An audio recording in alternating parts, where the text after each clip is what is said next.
Everyone's calling Berberine the nature's Ozempic, and I get why. But there's more to that comparison than just the headline. And that's actually a good place to start. Hi, I'm Dr. Rajeev Agarwal. I'm a gynaecologist and fertility specialist. I run Renew Healthcare in Kolkata, and I've spent the last 25 years treating women with PCOS, infertility, and now increasingly perimenopause. I'm also the co-founder of Dame Health, a women's health supplement company. And I'm saying that upfront so it's on the table.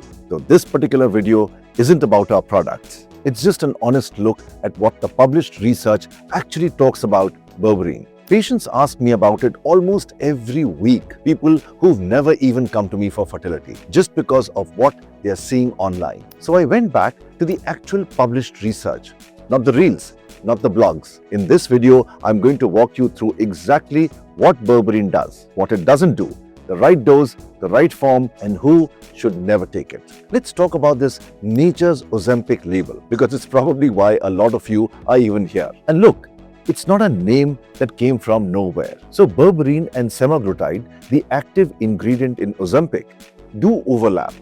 Both can help with weight, both improve blood sugars, both in the right person nudge your cholesterol in the better direction. So if you're looking for something natural, over the counter, with real published evidence behind it, rather than nothing at all, Berberine is definitely a legitimate option. I'll show you the actual numbers in a bit. But the mechanism is where it needs more precision, and this actually changes what you should expect. So semaglutide mimics a gut hormone called GLP-1.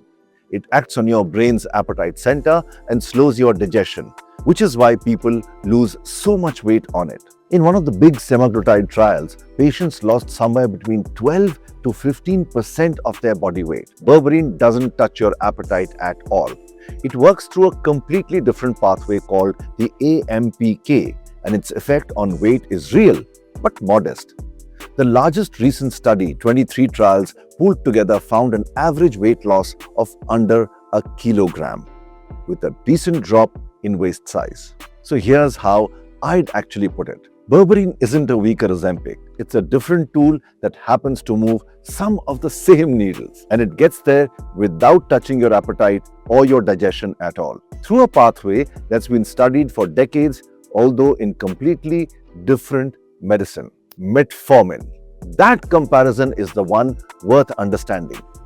And that's what the rest of this video is really about. So what actually is Berberine? It's a natural compound, an alkaloid that comes from the roots and the bark of a few plants in the Berberis family. In India, we've got Berberis aristata, Daru Haldi, tree turmeric, going right across the Himalayan belt. You'll find the same molecule in Berberis vulgaris, European Berberry, and in Coptis chinensis, a Chinese herb called gold thread. People have used this in Ayurveda and traditional Chinese medicine for thousands of years, mostly for diarrhea and gut infections. What's actually new isn't the plant. It's that in the last 25 years or so, we worked out how it actually functions in the body through a pathway called AMPK. Now, once that was understood, Berberine went from traditional remedy to something with real, published trial science evidence behind it. Here's something worth knowing upfront. The molecule itself is identical no matter which plant it comes from. What actually matters is how pure the extract is and what form it's delivered in. I'll discuss this a little later.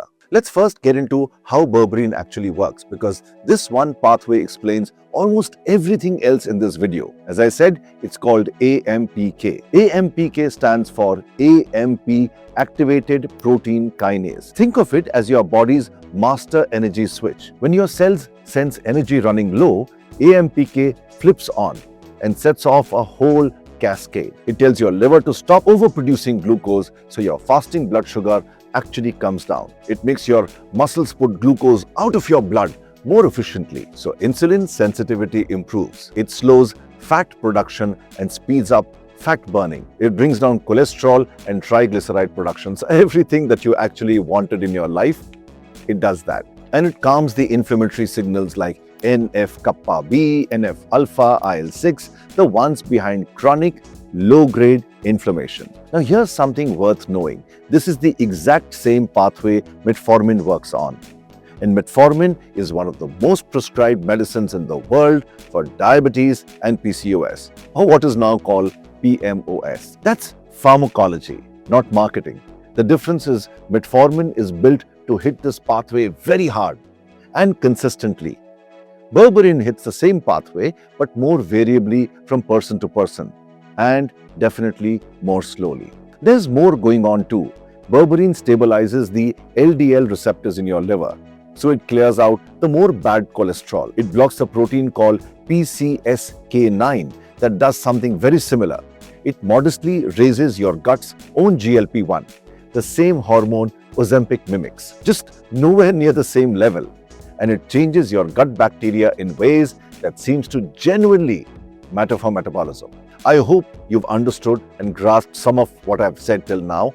Let's now talk sugar control, because this is Berberine's strongest evidence by far. The study that really got people's attention was from 2008. Researchers put Berberine head-to-head against metformin in people newly diagnosed with type 2 diabetes over 3 months, and the improvement in HbA1c, fasting glucose and the post-meal glucose came out similar in both the groups. And that's not a one-off either. A 2023 review pooled 23 trials, over 1,700 patients, and they found Berberine significantly brought down the fasting glucose, HbA1c and HOMA-IR, our standard insulin resistance marker. What's good for us is that the effect was bigger in women and bigger in Asian populations specifically, which, if you're watching this in India, is directly relevant to you. And there's an umbrella review, a review of multiple meta-analysis about as high quality as evidence can get, that found that HbA1c drops of about 0.7 to 1% with Berberine, which is quite significant. For context, that's roughly what you'd get from a low to moderate dose of metformin. Now, I want to be careful how I say this.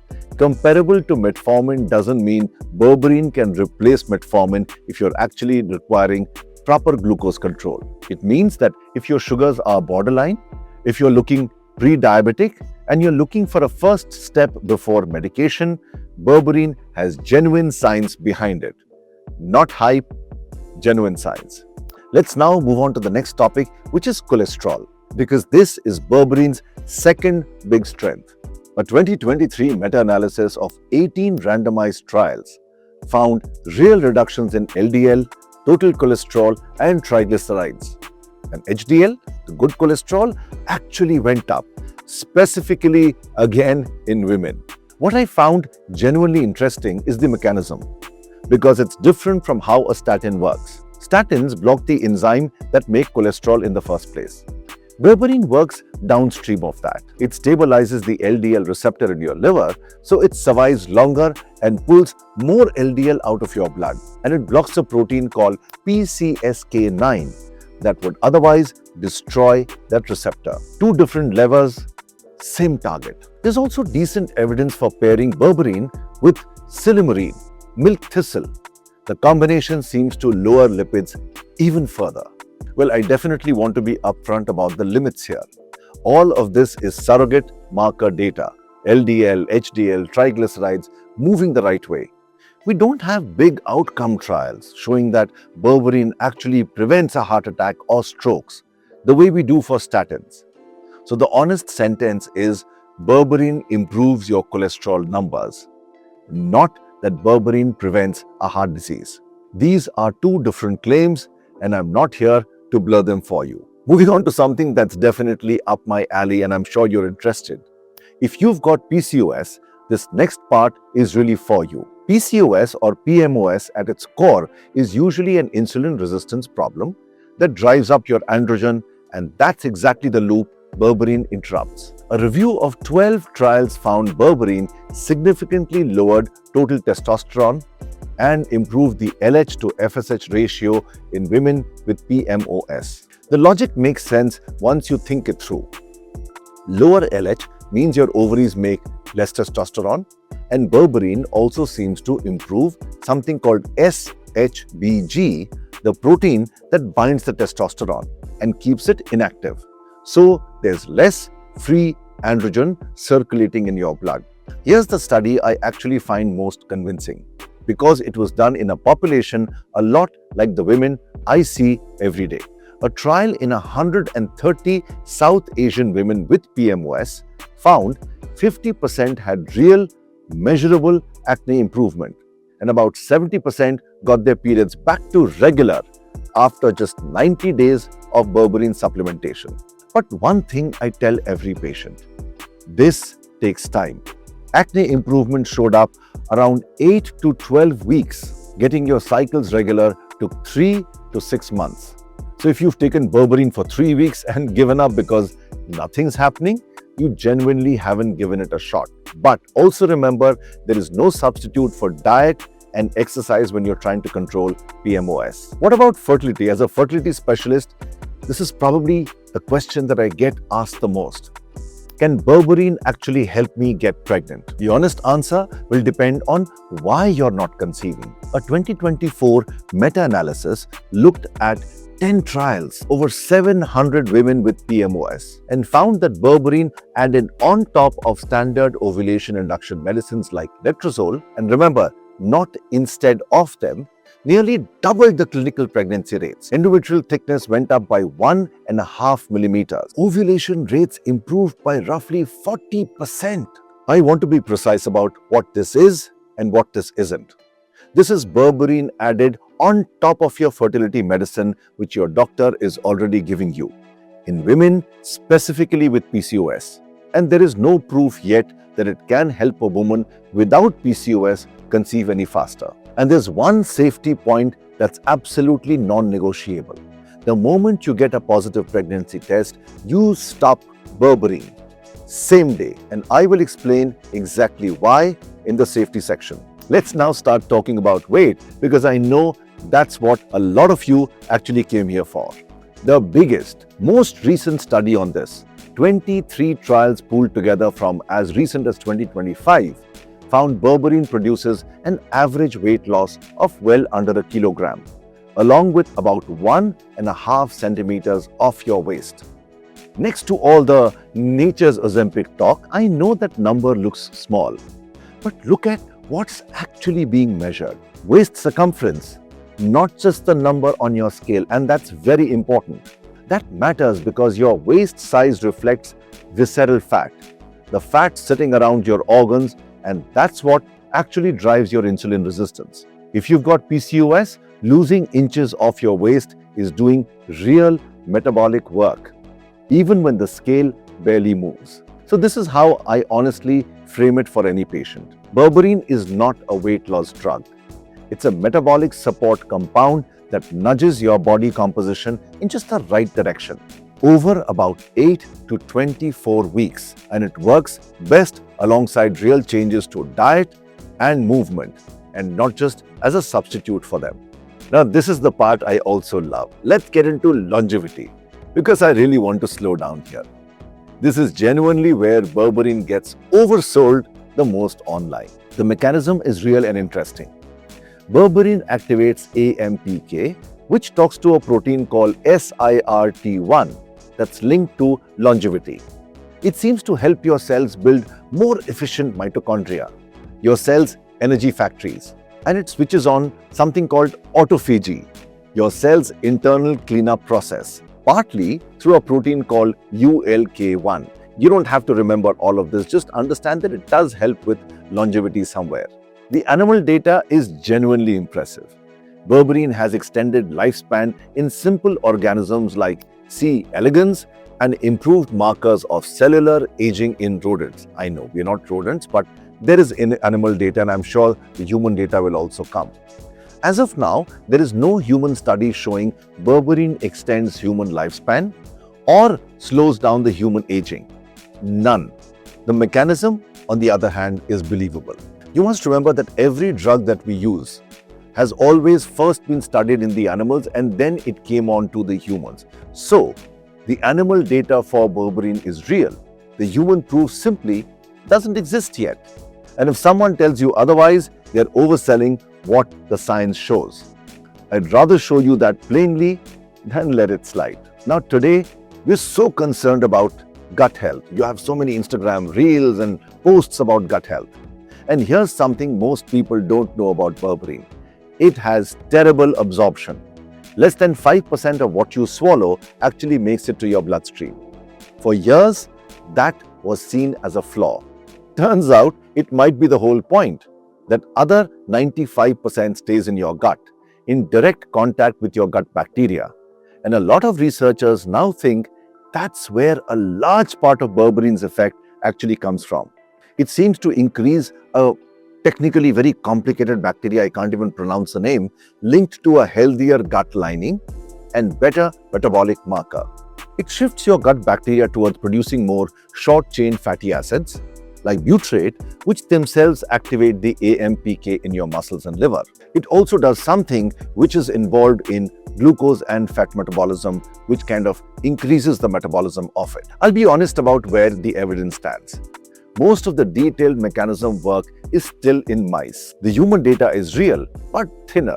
What we can say with confidence is that the gut isn't a side actor in how berberine works. It might actually be the hero in the main event. Although this is not related to my practice, I do want to show you one more piece of evidence because it's honestly the strongest, most rigorous data berberine has outside of metabolic disease. And almost nobody is talking about it. There was a proper, multicentric, double-blinded, randomized trial in China where patients who had their colorectal polyps removed were given 0.3 grams of berberine twice a day. Over 2 years, the berberine group had significantly fewer polyps coming back. A 6-year follow-up published in 2025 found that the protective effect held up long after people actually even stopped using berberine. Of course, we understand that it applies specifically to people who've already had colorectal adenomas removed. It is not evidence that berberine prevents cancer in the general population and that nobody should market it that way.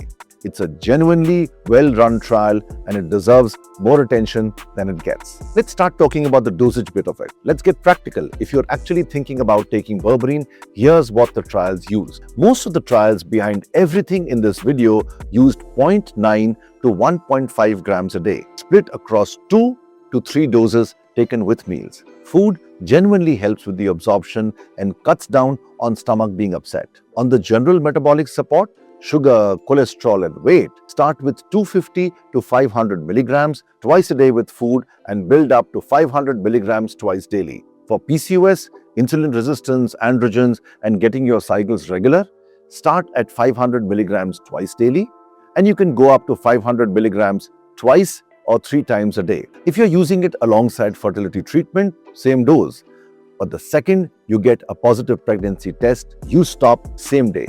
If you are a younger woman, 16 to maybe 25 years, with confirmed PMOS, start with maybe a more gentle dose, 250 milligrams once a day for 2 weeks before actually increasing the dosage. Because we really don't have a dedicated trial in that age group. What about timing? Blood sugars and insulin resistance improve in about 8 to 12 weeks. Lipids take about 12 to 24 weeks. Acne, 8 to 12 weeks. Your cycles, 3 to 6 months. Being consistent matters far more than getting the exact dose perfect. Taking it on and off won't reproduce what these trials found. Berberine on its own isn't absorbed very well, and there's an evidence-packed way to actually improve that.